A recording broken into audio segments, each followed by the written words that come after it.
All right, kids, we are home. We're back. We are in a home. We should be in a home. We should be committed. A new home. A new home. So we'll talk about the 800-pound gorilla in a moment, but this is your monkey business, and I am your host as always. My name is Chris, and with me as always, radio legend Billy DeTore. Huh? Where? About 4 feet to my left. Okay, just find me a radio company. I know, seriously. And then the young and effervescent Tanya Metris on the third wheel. Yeah. Okay. She's third wheeling today. Really? We need to get you a computer. It doesn't seem right. My computer's over there. You're sitting there and you have nothing to research on. What's going to happen if I say, hey, I need you have your phone? I have my phone and I have wireless. We do. That's yes. true. We're on the Radio Free Monkey Network now. Some things have changed since the last time we were in a studio. We're in a new year. We're in a new year. It's now 2020. We can see things clearly now. Because that joke's never going to get old. Never going to get old. And Billy, something happened. Yeah, the company I worked for, they dislocated people, according to the press release. Dislocated. I was one of about 1,000 people nationwide dislocated by their changes. Is that the nice way of saying fired these days? Yeah. Laid off? Yeah. I dislocated a shoulder. Does that mean it's going to get severance pay? I was dislocated. Oh, you Madonna mia, that's terrible. Well, I'm very sorry to hear that, but it sounded like on the ride out to Dan's house today that you have a lot of pokers in the fire working. Yeah, I've made, strangely enough, a lot of contacts in the last 10 years that I'm not going to say I took them for granted, but the outpouring of love and it's been crazy. Yeah. Support in the last 3 or 4 days from listeners, friends, family, friends of friends, and I know more people than I thought I knew. That's amazing. That's got to be the big silver lining of all this. And luckily, the people I worked with, Brother Weeze is a huge mentor, and he's very connected, and which makes me very connected. And so things may be happening, and I'll wind up working one way or another, because to me, it's not about the job I have, it's the people I work with. Right. It's, and I said if I wind up going back to a factory, I'm 100% okay with that, as long as I like the people I work with, because that's all that matters to me. That's why I'm here with you guys, because I like you guys. We love you. Absolutely. And it was funny, over the years, as we talked about possibly building our own studio so that we could have access to do things extra other than the main Monkey Business podcast. I kept telling you, I said, we're not doing anything without you. And I'm hoping we proved that. Oh, absolutely. Because you're more to us than just the guy with the studio. Yeah. You've always been part of the family as far as we were concerned. And so I appreciate everything you guys have done. We love you, Billy. We love the Billy. We love the Billy. So we're not doing this without you. Of course not. I'm here. And how about you, Tanya? How you been?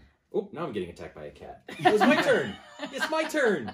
Yay, I love it when it's my turn. It's our podcast mascot. We now have, seriously, we have Juno. Like you were pointing out, we have Juno. For Nerd World News. For Nerd World News. And now we're at Dan's house in Dan's illustrious basement.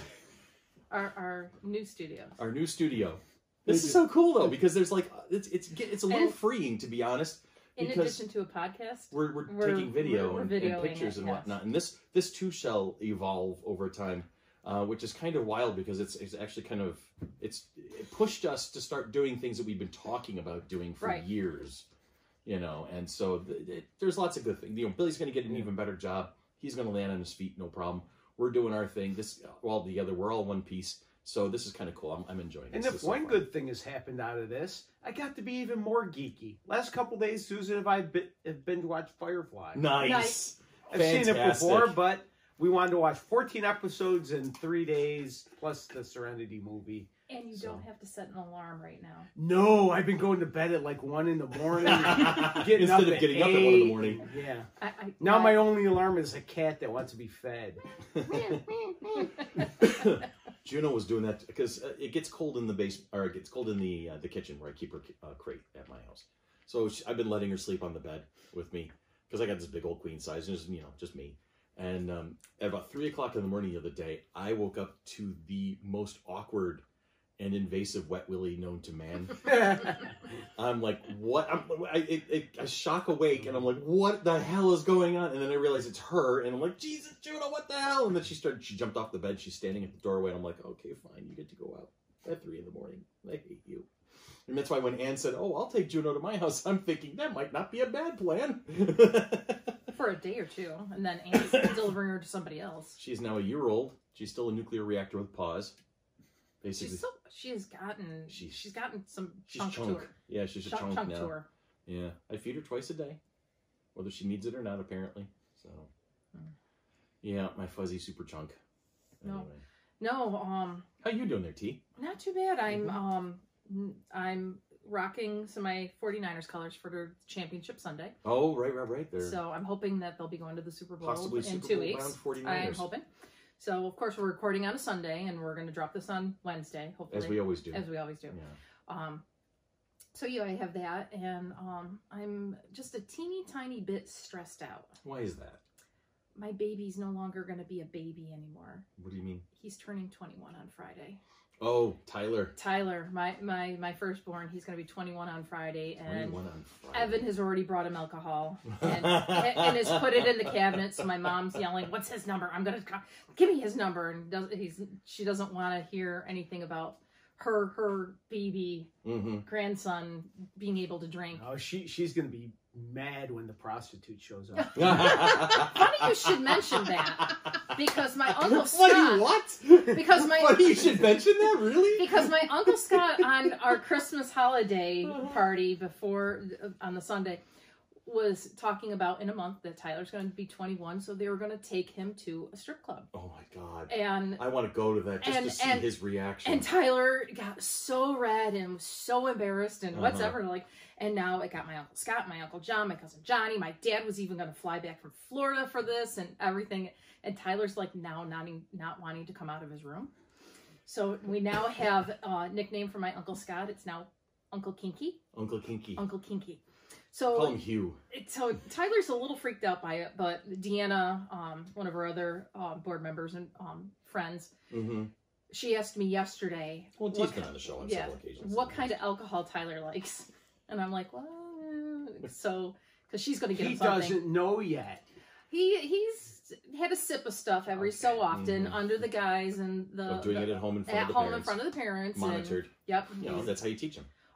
And I said, not your father's root beer, because it's not very potent or alcohol-wise. And it's also horrible. My mom's freaking out about that, too. She's like, give me Deanna's number. Let me get it. And we're laughing hysterically. What was your first legal drink?